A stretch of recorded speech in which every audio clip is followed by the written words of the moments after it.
What's going on, you guys? Welcome back to the channel for another XRP video. So it's a really good time to be an XRP holder, in my opinion. A lot of you have been waiting a considerable amount of time for this. I mean, a lot of you have been waiting since the beginning of that court case, and it seems to me you've always been led into the belief it's ending next week, it's ending next week, it's ending next week, it's ending next week. And I think this is just a constant thing, and it's always been a situation where you've only had the information that is available to you, so you can only really make up part of the picture. Now, a lot more of the picture is beginning to be revealed, and I think this is all happening around the right time. In my opinion, they seem to be landing this all in a very strategic way, and I would do the same. I would definitely do the same. I would make sure, after all of the pain, all of the bleeding that they've been through, to do this right. And there's glitches going on with prices, and what I think happens is the systems get the tickers mixed up for the private ledger and the public ledger. Now, one thing we do know is that has been stated a few times is the price of the public and the private ledger will eventually match one another.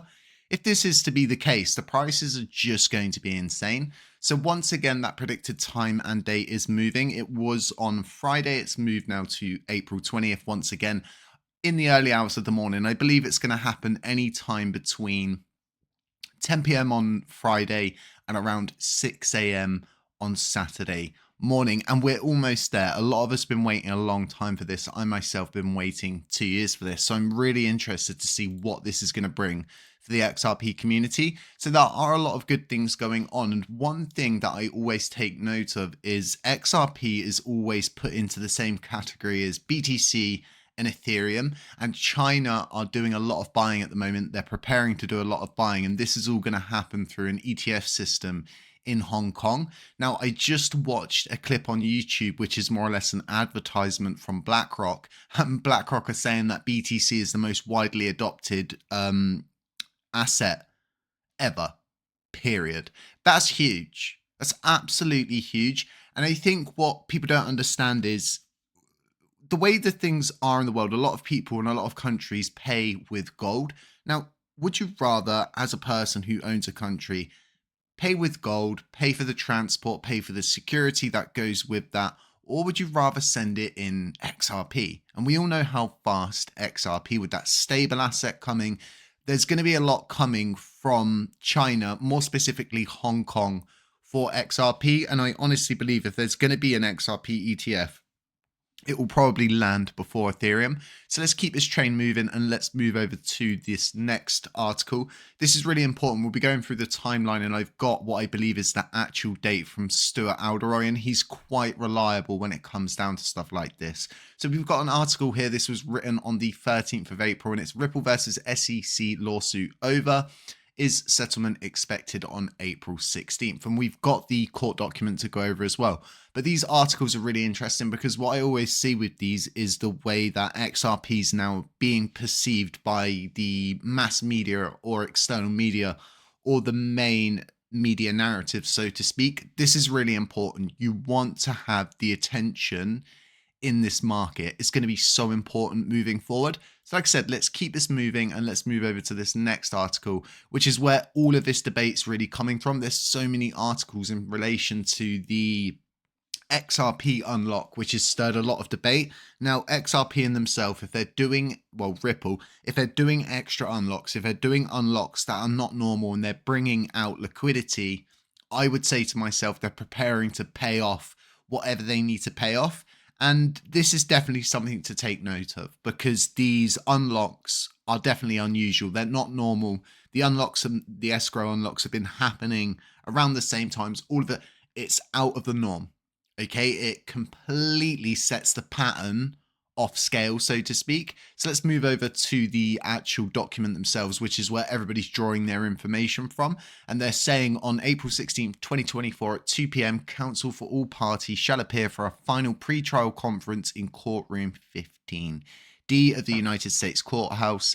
Now, this is really important, but once again, I went to Stuart Alderoy's Twitter. I looked to see what he's saying because, as we all know, he's heavily tied into this whole thing, we know how deeply committed he is to it. So this in itself, I don't think is going to be the end. And I think Stuart's really put this down bite to crunch quite well. So let's move over to this. So seeing some confusion on the next steps with the SEC versus Ripple case. To clarify, Ripple will file its response to the SEC's request for penalties by April 22nd, and the SEC has until the May 6th to reply. There is no final pre-trial conference because the SEC dismissed the charges against Brad Garlinghouse and Chris Larson.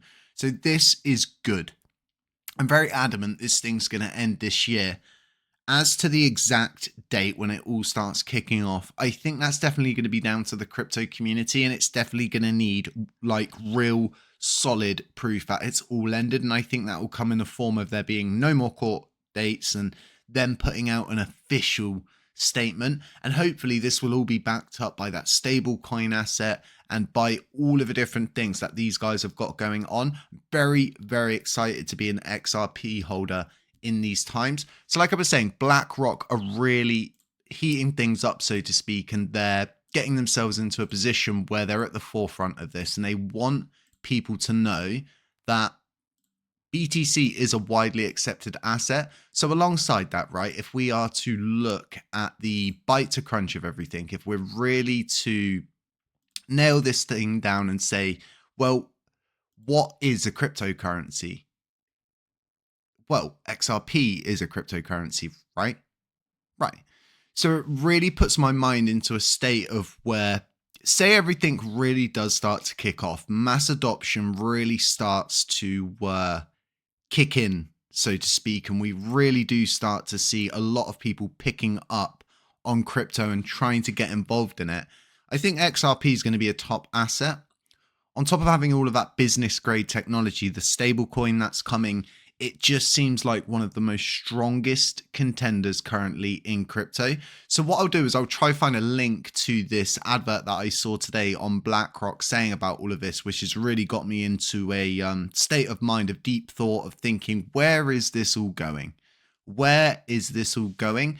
All we can do at the moment is keep following those drips and those drabs of information, and we'll keep an eye on Stuart Alderoy. We'll keep reporting on all of the different things going on. But other than that, guys, that's all we've got for you. The most important thing currently is remember where you are in crypto. Remember what you've sacrificed to be here. It's really important we don't get deterred now, because I think the overall narrative at the moment is BlackRock are just buying all of those dips, and it would make total sense considering they're pumping out all of these adverts, all of these different things. But April 22nd, we'll have to see what happens. We're on the 18th now. That's 4 days from now. It's going to be really interesting. Guys, stay safe, stay humble, stay aware. And as always, I'll catch you in the next one.